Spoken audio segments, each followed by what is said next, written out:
Assalamualaikum, my name is Arfat and welcome to a brand new video. In today's video, I'd like to share a very quick tip on how I actually learn, and this tip is shared by scholars and academics as well. In particularly those studying comparative religion. Um, Now, you might look at scholarly videos whereby they have tons of books behind them, or they might have access to tons of books. The idea is that they do not actually read all those books cover to cover. The majority of the books that they have, they do not actually read books cover to cover. This is because when you're reading fiction and when you're reading non-fiction, you cannot apply the same method of reading, because mostly when you read fiction, it is more like a flow. There's a narrative flow. Okay, because it's like watching a movie. You want to know what's happening throughout the entire film. But when you are actually reading non-fiction, especially when you're reading academic works, mostly they are not written to be read from cover to cover. Okay, although some books you do need to read cover to cover, especially when the scholar is trying to present you. Okay, this is it and this is it, and you combine all this and then you get a conclusion. Okay, there are books written like that, and those books mostly you need to go through them cover to cover, even though they're 800 pages long. Okay, because they're teaching you on how they actually got this conclusion. Okay, and so those are the books that you do need to spend your time reading cover to cover. Okay, and those are the books that is fallen under the first category. The second category, which I will title reference. Okay, reference work need not necessarily only be like your strong concordance or your commentaries. Okay, these are or your like biblical commentaries or like dictionaries, so on and so forth. Okay, reference work can also refer to books that are written more in a topical basis. Okay, they're basically like paper or academic journals, okay, that have been put into a book. Okay, meaning you'll find many academic journals put down in a book. Okay, that is one part of it. The other part of it is whereby the author is actually writing several topics. Okay, like for example, we have topics on the Holy Spirit, we have topics on the doctrine of the Trinity, we have topics on this and that. Okay, and the conclusion not necessarily revolves around all this topic. Okay, and so those are the works which I will categorize under reference. And I have tons of works that are reference rather than those works that are meant to be read from cover to cover. Okay, and so the first things first that I would like to make it clear to you on how you can actually learn in a much so that it is not too overwhelming for you. Okay, and because if you read a book from cover to cover, if you read 10 books from cover to cover in a series, okay, you'll forget what you read, because our human brains are not able to process materials in that way. Okay, and so the best books that I would recommend you are reference books or reference works. Okay, and this is also great for you to know, because you do not always need to purchase books. Okay, because reference works you can find them on academic journals online. Okay, and they're free. Some of them you need to subscribe. Okay, but you only pay a small amount of fee comparing to buying tons of literatures. Okay, and these are mostly the works which students in in school they actually refer to. Okay, um, so these are something that you might want to consider. And so if you do not have the means to purchase books, that doesn't mean that you cannot gain knowledge.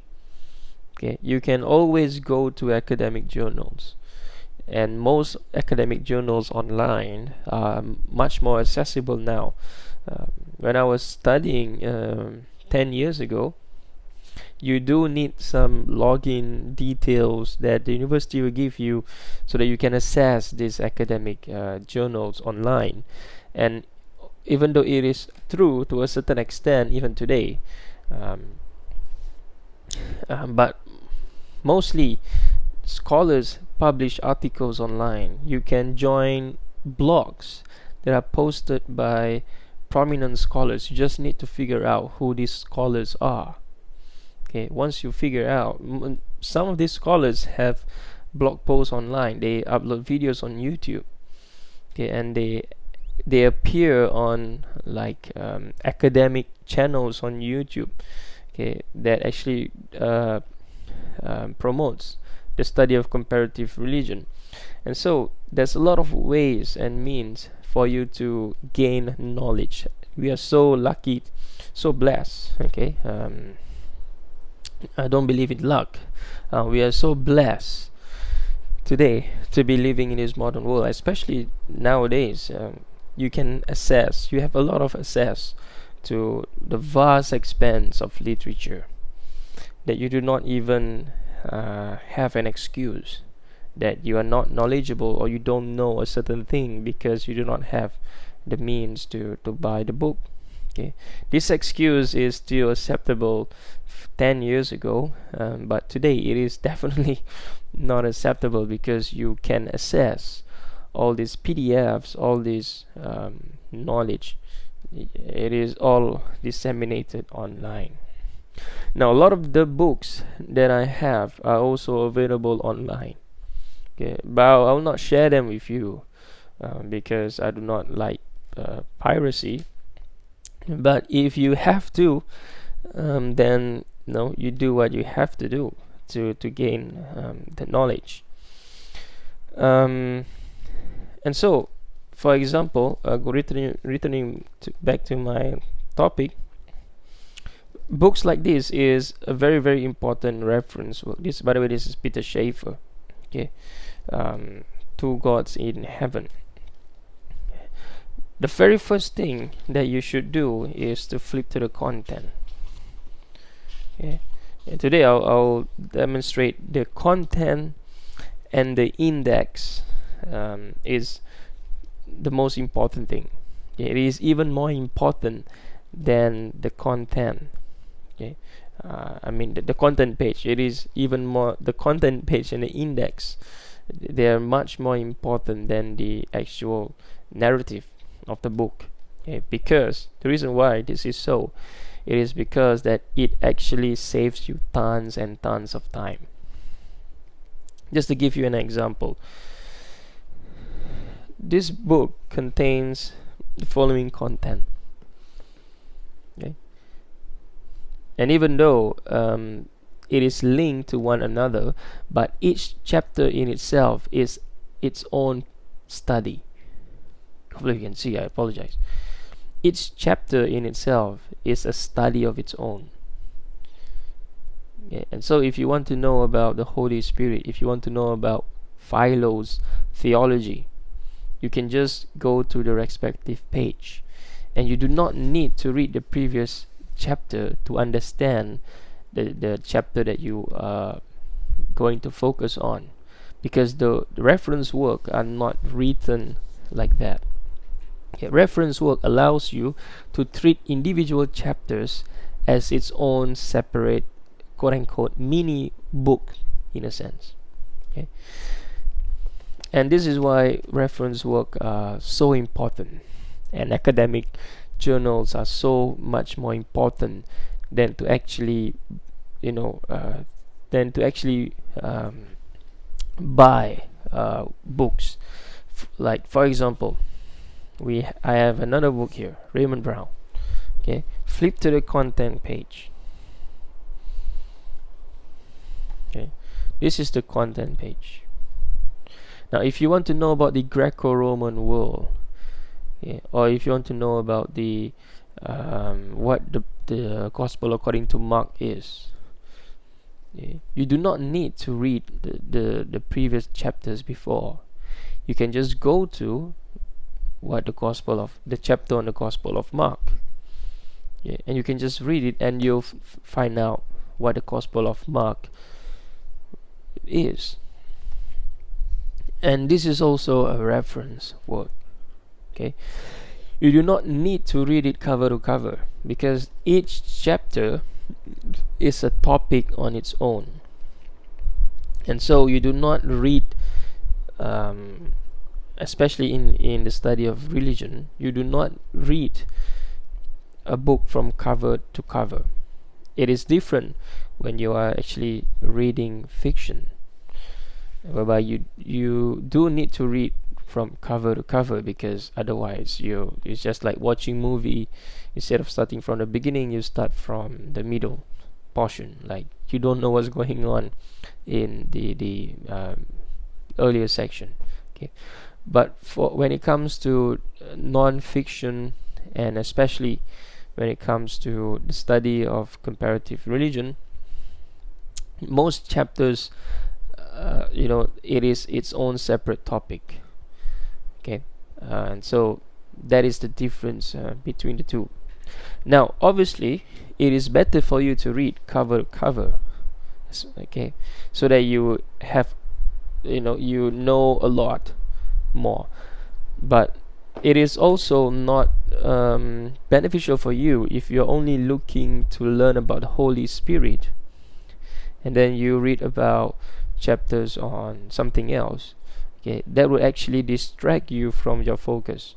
Okay, for example, so if you want to know about the theology of Philo, okay, Philo believed in two gods. Okay, in what sense? Okay, so you just read Philo. You do not need to read the previous chapter. Okay, even though reading the previous chapter will actually give you a much broader context. Okay, but those are supplements. Okay, and so for me, how I actually do it is, for example, I want to know about the Gospel of John.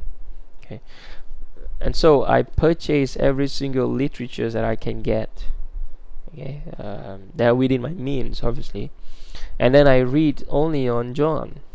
Okay, I purchase several New Testament introduction, and I just read John, what the author say about John. Okay, and then after reading 10 books or so, or chapters about the Gospel according to John, suddenly my brain is populated with the Gospel of John. Okay, and this actually allows me to remember what the Gospel of John is for a very long time. It is much better than reading cover to cover, for example, this one. Okay, and reading it like you're reading a fiction. Because at the end of the day, if people were to ask you, okay, what is the letter of First John about, you'll not be able to straight away, recall, because your brain is convoluted with so much materials that it actually confuses itself. And so the best way is to go by topics. Okay, even though this will take you a longer period of time to learn about the entire New Testament. Okay, but it is a much better and profitable usage of your time, rather than to read cover to cover to cover to cover cover to cover, because at the end of the day you confuse yourself. Okay, and your brain will not have the capacity to process what you learn. Okay, but like I've said, certain books you do need to read cover to cover, because the entire book in itself is one whole thesis. Okay, it's like one whole thesis, and the different chapters are like different parts of it that builds up to the conclusion. Okay, and this is mostly written in a way whereby the author is trying to refute somebody else, Okay, so they provide evidence from this, they provide evidence from this. Okay, they look at things from this angle, look at things from this angle. Okay, and so you do need to know all this. Okay, but for example, the vast works that I have behind me, I would say 75%, 70 to 75% of them, okay, are categorized under reference work, and I focus topics per topics on them. Okay, like topics on the Greco-Roman world, I read everything that I could on the Greco-Roman world, and so by the end of my reading session, no matter how long it takes, probably 6 months or so, reading entirely only on Greco-Roman world, okay, 5 years down the road, you'll still be able to recall Greco-Roman world, okay, because you put yourself, your focus is there, okay, and when the focus is there, you actually training your brain to remember these materials, okay, and to be able to process them in a much more, I would say, much more easier way, okay, because it is a systematic process of study. Okay, so it is a much more profitable usage of your time, because if you read every single book cover to cover, okay, non-fiction book, every single book that you read from cover to cover, at the end of the day, for example, you have 10 books, okay, if people were to ask you, okay, what is book number 8 about, book number 8 chapter 4, what is it about, you'll never be able to tell, okay, whereas because there is no focus. And so you should study smarter, and not study harder, okay, because it's harder for your brain to process. You should understand how the human brains work, and how your brain actually works. And so that is how I actually study, and how I realize that I'm able to retain information for a very long period of time, instead of reading cover to cover every single book that I have my hands on.